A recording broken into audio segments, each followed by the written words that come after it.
Welcome to That's Pretty Neat with Rodger and Stefan, where we discuss neat, holistic, regenerative agriculture. How does density work? I've heard of stock density.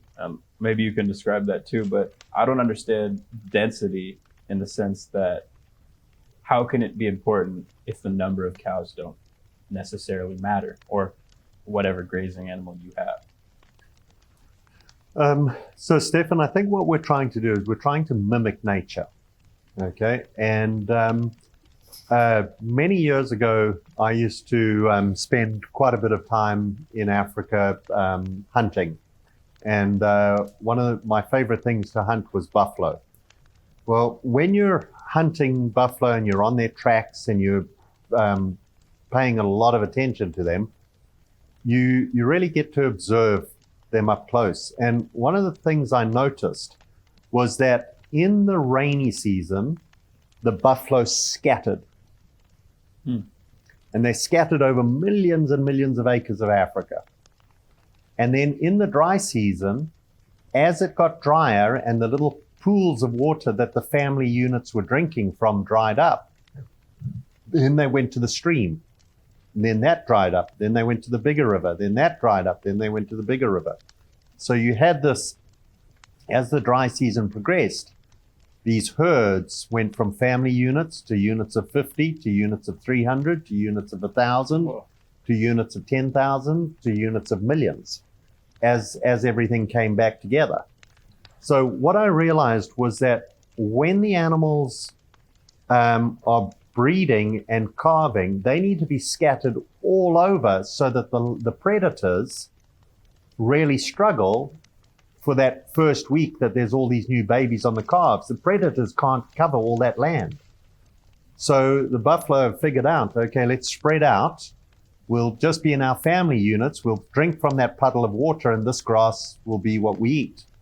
So there was very little density while the plants were growing. However, as it dried up, the densities got higher and higher and higher. Well, now, if there's 1 million buffalo coming to a river in a pride of lions, they can pick the one with a broken leg and they can attack it and get it. So, the calf is the weak point, the easy food when they're calving, but they're spread out. So that's what protects them. And then when they're all together, well, it's the weak animal, not the calves.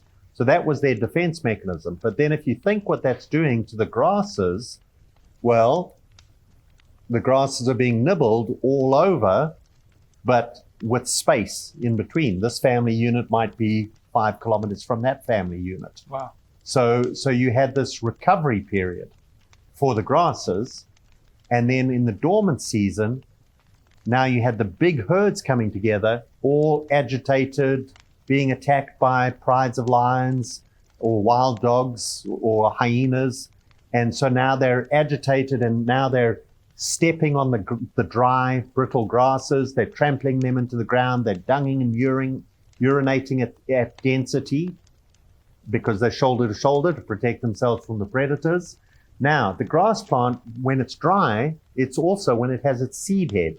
So those seeds are now falling to the ground, and now they can be trampled into the dry dust so that they can germinate when the rains come. So the grass's life cycle was connected to the density of the animals. Wow.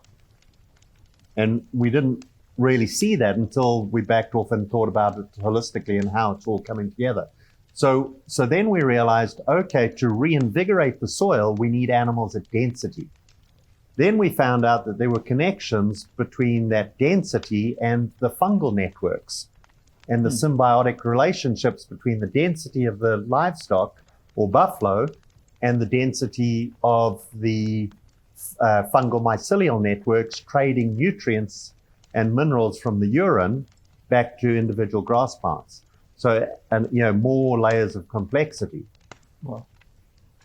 So that's just the density part of it. But then on top of that, you have to understand that when that herd was agitated by the predators, then their behavior changed. And that's what we call herd effect. So not only do you want density if you want to get seeds under the ground, but you also have to have herd effect. So you can have animals densely bunched together without the right behavior, and they'll put their feet flat on the ground and they won't turn the soil and get the seeds under where they can germinate. But you can have that same group excited, and when they're excited, their hoof action changes, and we find they turn the soil over, break it down. I think you've got some wonderful examples here on your ranch of that. And it's density combined with herd effect that is important. You can follow Rodger at d2gftf.com and also on his socials at Rodger Savory Holistic Management on YouTube and Facebook. We are Las Cumbres Ranch. You can follow us on social media at Las Cumbres Ranch over all platforms. And thanks for tuning in. It's been real neat.